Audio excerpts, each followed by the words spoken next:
essayer. Hein. Très bien, très bien. Vous pouvez essayer assis, debout. Vous pouvez même changer d'avis. Dans les lampes debout, là. Et bien voilà, on sera donc debout. Si ça vous Bonsoir va. Laura. Bonsoir tout le monde. Ravie de vous accueillir. Je suis ravie d'être là. Alors vous êtes médecin, gynécologue, obstétricienne Tout à fait. à la Pitié-Salpêtrière à Paris et autrice du livre Une sexualité à soi. Pourquoi ce besoin, cette envie de passer du cabinet et des salles de travail au livre? Alors j'ai bien aimé ce besoin, cette envie. Oui. Parce que, effectivement, je préfère le voir en termes d'envie dans la vie en général que le besoin. Bref. Pourquoi la gynécologie obstétrique, la santé sexuelle et reproductive et aussi les violences, en fait, c'est des personnes qui viennent nous voir et qui déposent quand même quelque chose de très... d'assez intime. On peut développer une relation privilégiée avec ces personnes-là. Quand même, on vient nous voir pour nous parler de grossesse, de projets, de couple, de parentalité, d'IVG, de sexualité. Enfin voilà, c'est la sexualité au sens très très large. Moi, j'aime bien voir cette sexualité au sens très large. Et on peut en faire des belles choses ou des choses terribles. C'est d'ailleurs pour ça que les violences gynécologiques obstétricales sont des violences médicales plus, parce qu'il y a aussi la dimension sexiste aussi, je pense, là-dedans. Bref, je m'égare. Et du coup, voilà, j'ai un accès, je pense, un petit peu privilégié quand même à certaines personnes, notamment des femmes. Voilà. Et par ailleurs, moi, je suis aussi une femme. Enfin, je ne suis pas juste ma profession. Je suis une femme, j'ai 35 ans, je suis en couple hétéro, j'ai 2 enfants.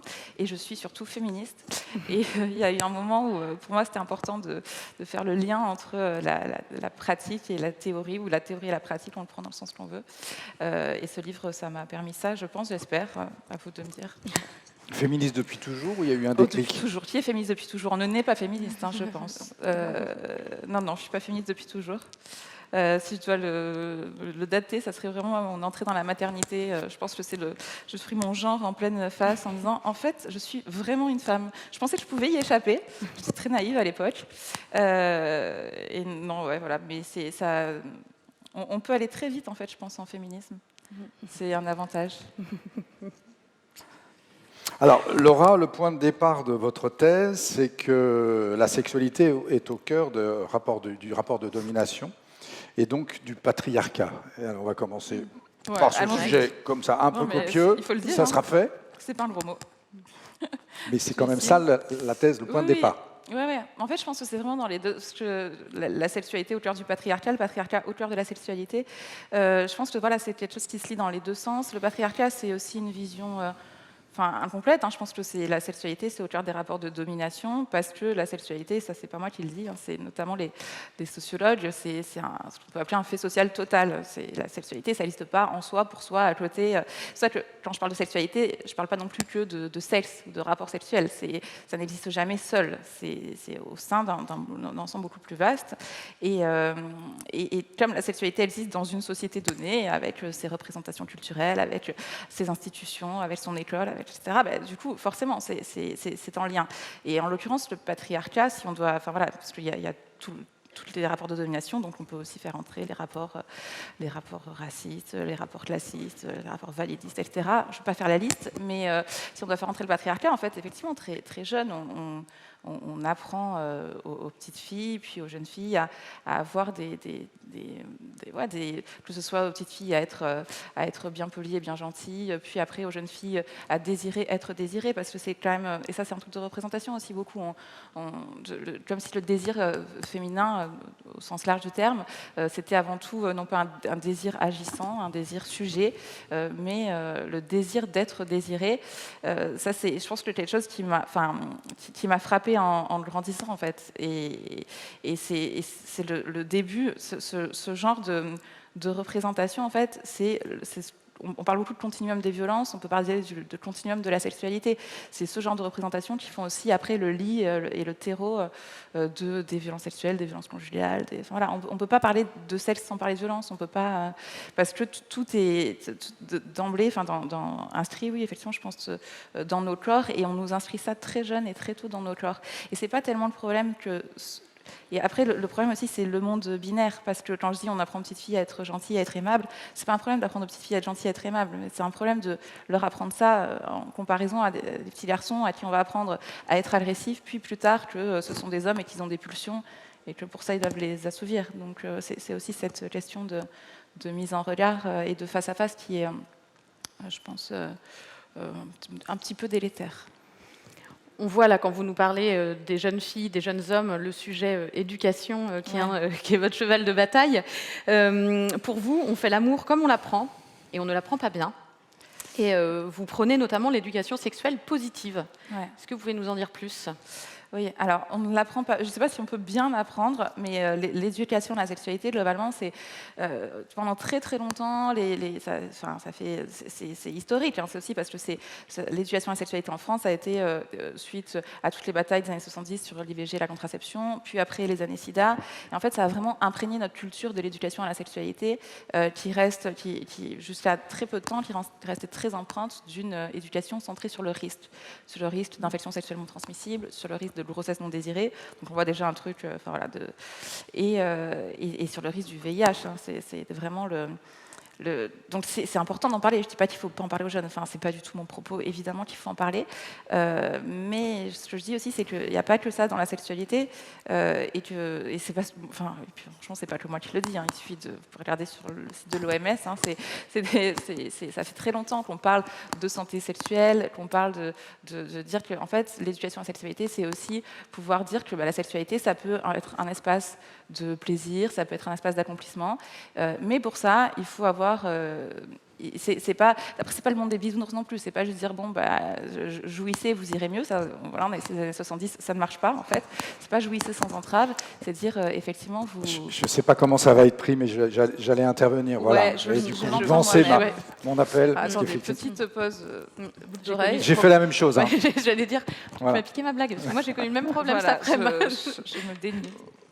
Je sais plus ce que je disais, mais oui, donc c'est pas du truc de dire jouissez sans entrave et la sexualité c'est génial, c'est de dire en fait ça peut être vecteur, ça peut être un espace de plaisir et d'épanouissement si et seulement si on a conscience justement des rapports, de domination qui la traversent, et si on peut parler de consentement, notamment c'est quelque chose qui est donc c'est aller de parler juste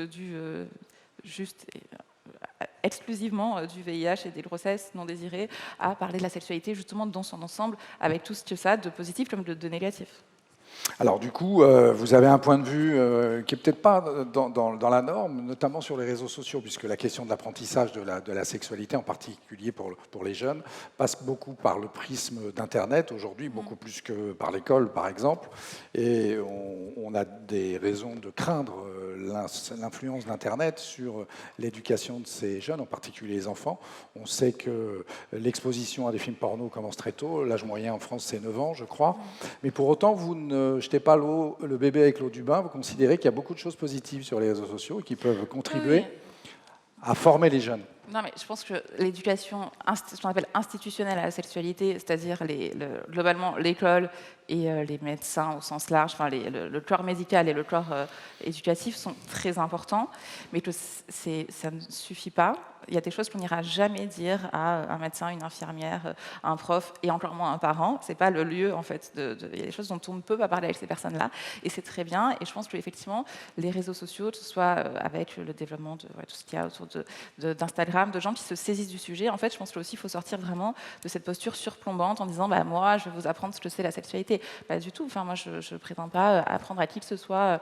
Enfin voilà, c'est ouvrir des portes et ces personnes-là, si elles aller chercher, que ce soit effectivement sur les réseaux et même dans la pornographie. Moi, je n'ai pas du tout un discours moralisateur autour de ça. Je pense que la pornographie, c'est juste le reflet de notre société, en fait. Et si elle a de la pornographie dégueulasse, sexiste et raciste et tout ce qu'on veut, c'est parce que c'est ça aussi qu'on attend et que voilà, c'est aussi créé par notre société.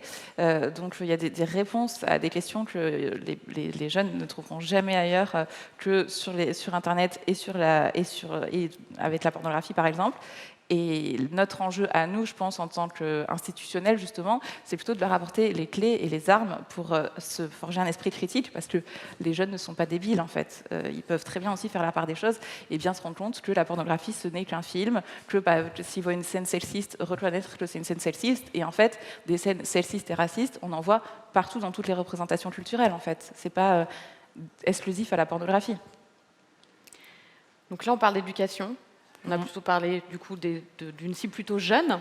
Chez les adultes, on préfère parler de déconstruction. Pourquoi parler d'une sexualité à soi, qui est le titre de votre livre? Ouais. Non, parce que à chaque fois qu'on pose cette question, c'est toujours un peu, c'est un espace à soi. Mais moi, j'ai pas du tout de vision complètement individualiste. C'est d'ailleurs un terme que j'aime pas trop. C'est pas je pense pas qu'on puisse effectivement donner un programme, avoir un truc clé en main. Si vous voulez progresser comme ça, faites ça, etc. Je pense que c'est avant tout, voilà, se rendre compte d'un système de manière générale. Et donc une sexualité à soi, c'est à soi, mais dans le monde dans lequel on vit. C'est vraiment une espèce de sorte d'aller-retour. L'individu, la société est composée d'individus et les individus vivent en société. Donc c'est complètement interconnecté. Et je pense que ça ne peut être à soi que si c'est aussi pensé collectivement, mais je ne fais pas d'opposition entre les deux. Je pense que c'est vraiment quelque chose qui se connecte. Et si ça se connecte avec quelqu'un d'autre? Ouais, avec quelqu'un d'autre, ça peut être bien aussi, mais en fait, je pense pas non plus que, ce côté de parler dans le couple et la communication, etc. Oui, certes, mais en fait, de communiquer avec tout le monde, en fait, c'est pas. Je pense que les enjeux, notamment de couple et d'amour, c'est pas du tout c'est des enjeux qui dépassent le seul couple. C'est pas juste avec une personne qu'on va résoudre ça. Je vois ça effectivement de manière un petit peu plus large aussi, et que. Pour parler d'un sujet d'actualité, mais ça va un peu plus loin que sur le congé paternité, parental, etc. En fait, effectivement, ça ne suffit pas de dire dans son couple « Ah ben moi j'aimerais beaucoup qu'on soit égalité ». Il faut aussi que les institutions et la politique nous permettent de l'être vraiment. Autre concept que vous abordez, celui du consentement enthousiaste. Ouais. Alors pourquoi enthousiaste? Est-ce que vous pouvez nous en dire un peu plus? En fait, le consentement, c'est à force, on en parle beaucoup ces dernières années, on en parle tellement que parfois je pense qu'on a tendance un peu à le vider de son sens, on a beaucoup dit bon, non c'est non. C'est vrai que ça paraissait pas évident il y a quelques années. Je ne sais pas si vous avez revu L'Auberge espagnole récemment, mais il y a une scène vraiment caricaturale où Cécile de France apprend à Romain Duris à violer une fille. C'est clairement ça. Enfin, leur personnage, du coup, c'est pas eux. Du coup, on a appris à dire non, c'est non. On apprend à dire bon, oui, c'est oui. En fait, il y a plein de nuances aussi à mettre là-dedans, parce que parfois on dit oui, parce qu'on a des enjeux économiques. Et économique, ça ne veut pas dire du travail du sexe, ça peut être juste parce qu'on vit avec quelqu'un qui gagne beaucoup plus d'argent que nous et qu'en fait on a besoin de vivre chez cette personne, parce qu'il y a des enjeux symboliques, parce que c'est notre patron, parce qu'il y a des enjeux d'amour aussi, ce qu'on peut appeler l'amour, parce que si on est amoureux ou amoureuse, on a tendance à dire que voilà, il faut que on peut dire oui, et on peut se dire c'est pas des violences sexuelles que je subis, c'est pas du viol, parce que j'ai dit oui, mais au final c'était quand même contraint tout ça. Et du coup le consentement enthousiaste, c'est quelque chose qui finalement je rapproche plus de la question de désir, de dire en fait peut-être que les seuls, au-delà des rapports entre les personnes de domination qui peuvent exister et qui ne peuvent pas disparaître de toute façon dans la relation, déjà qu'ils soient effectivement un petit peu conscients et aussi que tout simplement les personnes qui sont là ont vraiment envie d'être là. Parce que ça, c'est un truc typique avec les violences sexuelles, c'est qu'il y a parfois des violences sexuelles qui ne sont pas commises dans la violence, où ça peut être sous couvert d'amour et de se sentir obligé, etc. Donc l'idée du consentement enthousiaste et surtout peut-être plutôt du désir, c'est se dire que les personnes qui sont là ont vraiment envie de faire ce qu'ils sont en train de faire, ce qui peut paraître vrai dans plein de situations, mais au final, quand on regarde un peu et qu'on refait le fil de tout ce qui peut arriver, c'est pas forcément si évident que ça. Oui, il y a un bouquin qui vient de sortir, il y a quelques mois, qui illustre un peu ce que vous dites, c'est « Céder n'est pas consentir ». Oui, oui, mais céder. En plus, dans le verbe céder, il y a quand même un truc de dire bon, je suis pas vraiment d'accord, mais je le fais quand même. Parfois, quand on a des relations sexuelles par amour, par exemple, c'est pas vraiment céder. Si on se dit moi ça arrive très souvent en consultation, des femmes qui disent du coup vous les désirez ces rapports sexuels, vous êtes non, je les désire pas, mais bon, je l'aime, donc c'est normal. C'est vraiment ce truc on en revient toujours aux normes, à la normalité, à ce qu'on doit, à ce qu'on ne doit pas. Voilà, je pense aussi, il y a quand même on est en 2020, mais c'est pas résolu cette question. Alors, vous vous défendez d'avoir produit un livre de méthode. Pour autant, vous venez quand même sur des terrains un peu pratiques et notamment vous invitez à repenser les scripts sexuels et en particulier ce que vous appelez la triade triste. Oui. C'est pas parce que c'est pas une méthode que c'est pas des trucs. Enfin, justement, je sais, c'est ancré dans la pratique. Moi, je pense que vraiment, c'est bien de parler en théorie, mais c'est bien de faire les choses en pratique aussi. La triade triste, c'est le préliminaire, pénétration, éjaculation. On peut rajouter le rideau à la fin. Bon, en fait, la question c'est pourquoi est-ce que je remonte ça. Enfin, en fait, bon, je pense que je parle à un public de convaincus, mais parce que c'est un peu chiant. Enfin. Je sais pas, il n'y a pas trop d'autres. Enfin, on peut théoriser. Hein, voilà, c'est vraiment la pratique hétéronormée. Voilà, c'est ça. Donc c'est pour avoir des enfants qu'on fait ça. Hein. On fait préliminaire, on prépare le terrain. L'action, le fait principal. Donc après des préliminaires, il y a le fait principal. Le fait principal, c'est la pénétration. Enfin, il y a l'éjaculation. L'éjaculation dans un vagin, ça fait quoi à la fin? Un bébé. Et voilà, c'est un truc très hétéronormé. Et au-delà de dire qu'on peut avoir toutes ces réflexions, mais je pense que vraiment, surtout la question aujourd'hui de la plupart des gens, c'est que c'est pas ça qui fait jouir les personnes de manière générale et pas que les femmes en fait. Il y a vraiment quand on commence à réfléchir ça, il y a déconstruire et pour reconstruire tout ça. Je suis désolée, j'ai dit avec les yeux en l'air parce que c'est un mot qu'on emploie vraiment beaucoup. Moi aussi je l'emploie, il n'y a pas de problème. Mais c'est vrai qu'on l'emploie beaucoup en ce moment. C'est pour dire repenser les choses en fait, vraiment essayer de les dénuder pour dire mais qu'est-ce qu'on a vraiment envie de faire. Après voilà, ça a été le truc de Laurie Mintz, là, de l'orgasme gap, la différence orgasmique entre dans un couple hétéro entre un homme cisgenre et une femme cisgenre, avec les femmes qui jouissent beaucoup moins que les hommes. On peut le théoriser comme ça, on peut dire plein de choses comme ça, mais on peut aussi dire qu'en fait, on peut être inventif dans notre sexualité, réinventer un peu les pratiques sexuelles pour que, encore une fois, c'est en lien et ça s'imbrique aussi pour... je dis pas que changer ses pratiques sexuelles, ça va faire changer ses relations hommes-femmes partout, mais je dis, sincèrement, je pense que ça peut quand même y contribuer, parce que ne serait-ce qu'en ouvrant la parole autour de ça, en disant pourquoi est-ce qu'on fait toujours comme ça et quand on commence à remettre en question des normes, des habitudes, des choses qu'on fait parce qu'on les fait et parce qu'on ne les questionne pas, de toute façon, ça ouvre aussi d'autres portes. Donc ça fait aussi un effet boule de neige, je pense, qui peut être libérateur pour tout le monde, en fait. Hein. Il y a vraiment ce côté où, justement, c'est pas que pour les femmes cisgenres, en couple hétéro. Enfin, je pense que les hommes, ils ont beaucoup à gagner là-dessus et qu'avoir focalisé, là, depuis tellement d'années sur la pénétration, sur la qualité et la durée de l'érection. Enfin, franchement, il n'y a pas que ça. Ça c'est un truc, les psychanalystes, ils adorent, hein, tous les trucs un peu phalliques, et l'érection et machin, mais en fait, est-ce que ça rend vraiment les hommes heureux? Je sais pas, j'ai l'impression Eh bien, on va poser la question. 3% on a dit. Donc vous parlez de relations hétérosexuelles. Je voulais vous soumettre une citation. Elle est bien. Il existe une sorte de scénario sexuel bien défini par le genre, dans lequel se conduire selon ce genre est important pour la création du désir sexuel et l'accomplissement de l'acte. Cette citation, elle est issue d'une étude réalisée par des chercheurs et chercheuses en sociologie de l'université de Washington. Pas n'importe qui. En quelle année? Dites-moi, c'est pas. J'ai pas l'année. C'est dans les années 2012-2013. C'est assez récent. Pour vous, est-ce vrai? Et est-ce valable justement pour tout type de relation? Alors, c'est pas parce que les sociologues disent quelque chose. Enfin, c'est pas parce qu'il y a des pratiques. Enfin, ils disent pas que c'est bien en soi. Il n'y a pas de jugement de valeur là-dedans. Et effectivement, je pense que c'est pour ça. C'est toujours ça la limite aussi entre qu'est-ce qui se passe dans la réalité et qu'est-ce qu'on veut qu'il advienne. Parce que c'est quand on parle de tout ça, quand on est là ensemble à réfléchir sur la sexualité et sur l'amour, on se doute bien qu'on ne veut pas juste refaire ce qui se fait déjà. Et je pense qu'effectivement, c'est vrai que le côté de performer aussi son genre dans la sexualité, en fait, on performe son genre partout. Encore une fois, moi, je travaille à l'hôpital, à l'école, partout on va, au bar, partout on performe son genre. Il y en a qui veulent le transgresser ça et justement avec l'imaginaire queer, etc. Dire en fait moi je veux pas être rattachée juste à ça et c'est bien, mais en fait quand on reste cisgenre hétéro, on est quand même beaucoup dans ce truc de la performance du genre et du coup évidemment vu que c'est partout comme ça, Dans la sexualité aussi. Après, c'est pas parce que c'est vrai, c'est tel que c'est aujourd'hui qu'il n'y a pas une sorte d'utopie, un imaginaire à alimenter et dire, en fait, on peut renverser ça.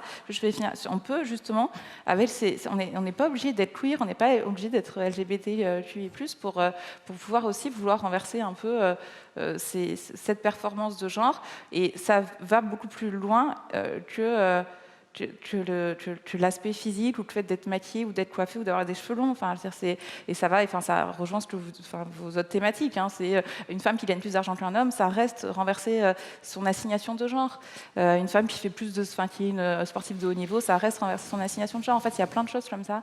Et du coup, la sexualité, c'est un espace de subversion aussi qui est possible. Après, c'est pas parce que cet espace-là est subverti que ça permet de tout renverser par ailleurs. Mais en même temps, il y a un moment, il faut bien y aller quelque part, quoi. Donc, on peut pas dire il y a toujours des combats plus importants. Sinon, on fait jamais. Si on arrête tout, on va tous. C'est l'écologie le combat le plus important. Franchement, là, vous avez vu le dernier rapport, on va tous crever dans 50 ans. Donc, il y a un moment, sinon, on arrête de parler de tout ça. Bon, je pense pas. Je veux dire, chacun parle de ce qu'il veut, quoi. Mais... Et sur le sujet, justement, je veux parler de ça. On parlera d'écologie un autre jour. Ouais. C'est un sujet aussi qui nous préoccupe, mais. Ouais. Non, mais justement, pour continuer cette conversation, finalement, ce que vous nous dites, c'est vous incitez à nous informer, à mieux connaître notre corps, s'ausculter, se palper, se regarder, échanger avec son ou sa partenaire pour fixer le cadre. Ou c'est Ses partenaires, c'est ça. Oui, effectivement. Pour résumer, peut-on dire que le maître mot serait l'écoute de soi et l'écoute de l'autre et de ses désirs?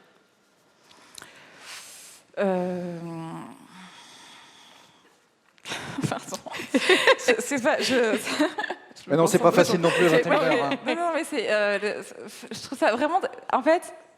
C'est pas, mais en fait, je trouve que ce genre de question, l'écoute je trouve que c'est un truc qui marche partout en fait, et qui à la fois, c'est ce truc entre le développement perso et la porte ouverte enfoncée, vraiment sans aucune agressivité de ma part. C'est que oui, bien sûr, je pense que dans la vie en général, on arrive plus à réfléchir, à mettre des choses à plat, à penser les choses, si on s'écoute. Mais parfois, c'est vachement difficile de s'écouter, en fait. Et c'est pas un truc, on ne peut pas juste se dire que... C'est pas facile de parler non plus sur des sujets comme ça. Mais c'est pas tous les sujets comme ça. En pourquoi fait, c'est important de fixer un cadre? Par exemple, dans le cadre... Mais je ne sais pas si c'est important de fixer un cadre. On en a parlé un petit peu à plusieurs reprises. Oui, non, mais Non, mais ça veut dire ce qu'on appelle fixer un cadre. De toute façon, les cadres, ils sont faits pour être changés, ils sont faits pour évoluer. Il n'y a pas de cadre fixé. C'est bien ce qu'on dit aussi dans ce truc d'interroger les normes, c'est de ne pas tout remettre à nouveau dans un cadre. Et du coup, il peut y en avoir un, entre deux personnes. Ça, je veux bien. Oui, mais ça peut se renégocier tout le temps. Le consentement enthousiaste. Ouais, mais je pense que c'est quand même qu'un cadre, ça peut se renégocier tout le temps et qu'en fait, il y a des choses sur lesquelles on est certain, il y a un instant T, et puis en fait, 2 semaines ou 6 ans après, c'est plus le cas, et notamment en couple. Un couple, c'est avant tout 2 personnes qui passent un contrat pour être ensemble. Et je parle pas de mariage et de contrat à la mairie. C'est 2 personnes qui se disent, moi je suis comme ça, toi t'es comme ça, et on se dit que comme ça on peut avancer ensemble. Et qu'est-ce que c'est être couple? S'il y a 1000 manières d'être couple et de choisir des domaines, ça peut être faire une famille, ne pas faire une famille, vivre ensemble, ne pas vivre ensemble, partir en voyage, ne pas le faire, bref. De dire on avance comme ça ensemble, et en fait ça peut être renégocié à chaque instant. Et du coup, le truc de dire il faut s'écouter, il faut se parler, il faut communiquer, oui, évidemment, c'est très bien. Après, il y a parfois des situations aussi où on n'arrive pas à savoir, nous, c'est vraiment ce qu'on veut, parce que c'est pas si simple. Il suffit pas de dire je veux m'écouter pour pouvoir s'entendre. En fait, parfois, il y a des moments dans la vie où on est... Et en plus, là, on parle de sexualité, où aussi, il y a des moments dans la vie où la sexualité, c'est juste pas notre sujet principal, en fait, où il y a plein de... Alors, justement, ça, c'est intéressant. C'est la question de l'injonction. Passer d'une injonction ou d'une série d'injonctions à d'autres. Personnellement, par exemple, la question... Enfin, on a titré cette intervention « Faire l'amour ». Je trouve que cette expression est particulièrement inadaptée, en tout cas assez moche. Oui, c'est pas moi qui l'ai choisi. Je sais, je vous reproche rien, mais je fais mes lacets, je fais la vaisselle, je fais du vélo et je fais l'amour. C'est pas tellement... Moi, derrière cette expression, je vois déjà une injonction. Celle de l'adolescent qui doit faire ses preuves, celle des adultes qui doivent faire leurs devoirs. On a parlé de devoir conjugal, c'est un peu ça.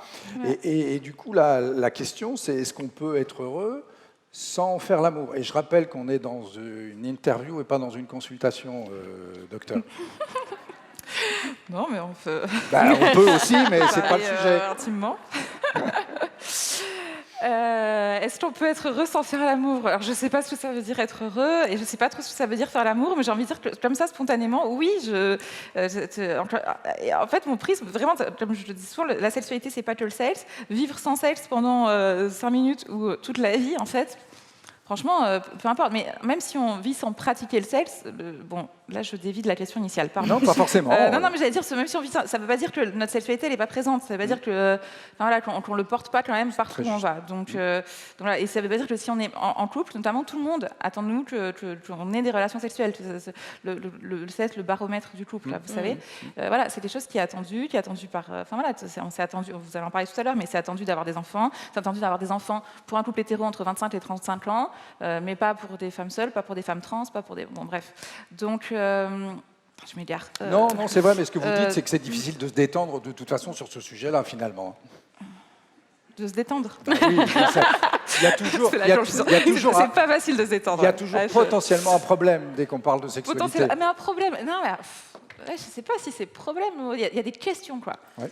Il y a des questions, mais c'est ça qui est intéressant. C'est que, justement, c'est pas un truc inné. Enfin, moi, vraiment, le truc de la sexualité innée, ben non, moi, je suis du genre à penser qu'il n'y a rien d'inné, mais c'est des questions, et c'est tout le temps des questions, et c'est des questions, et c'est ça qui est génial avec la sexualité, c'est tout au long de la vie, et ça peut se questionner, se re-questionner, et il n'y a justement pas une seule bonne solution. Il y a éventuellement des adaptations. À un moment donné, on se dit, bon, bah, ça, c'est plutôt bien pour moi, et quand je suis en relation avec cette personne-là, c'est plutôt bien, mais en fait, ça se renégocie tout le temps avec les autres, et avec soi-même, et avec, comme je vous disais tout à l'heure, le monde qui nous voit évoluer, parce qu'encore une fois, on n'est pas seul sur une île déserte, avec rien autour de nous. On vit dans une société, et que tout ça, ça évolue en permanence, et je trouve que c'est ça qui est fascinant. Donc, moi, je ne trouve pas que ce soit un problème, je pense que c'est plutôt un questionnement positif. Ok, alors on a commencé avec une question un peu copieuse, on va finir avec une question simple. Vous appelez dans votre livre à une révolution sexuelle. Ah non. C'est quoi? Non, pardon, j'ai mal posé ma question. En tout cas, allez-y, Manon, je suis dans la merde, vous pouvez y aller. Non, mais je n'appelle pas du tout à une révolution sexuelle. Ouais. Non, justement, j'appelle à des évolutions sexuelles. Je pense que vraiment terme de révolution... Voilà, vous faites une distinction. Voilà. Je pense que ce terme de révolution, qui est déjà, de toute façon, il est déjà pris, on a parlé dans les années 70, donc voilà, c'est fini là. Non, je trouve qu'il a fait des ravages, ce terme, la révolution sexuelle, parce que du coup, on avait l'impression que tout était fait, tout était acquis, il n'y avait plus rien à faire. Donc ça, je pense que... Ensuite, premier point. Deuxième point, la révolution sexuelle qui adviendrait maintenant, pour avoir une vraie révolution, on parle de système, de trucs, de machin, ça veut dire un monde où, en même temps de la révolution sexuelle, il y a aussi la révolution de tout, en fait, du capitalisme, du racisme, vous voyez, beaucoup de choses. Donc ça suppose quand même un changement majeur demain dans notre société, le grand soir, quoi. Je ne pense pas que ça soit demain, le grand soir. Donc là, je suis très... Et je suis quelqu'un qui... Donc la troisième raison, c'est que je suis quelqu'un qui est très terre... Enfin, je pense que c'est mon côté médical, je pense que c'est un défaut de métier, je ne sais plus comment on appelle ça, là.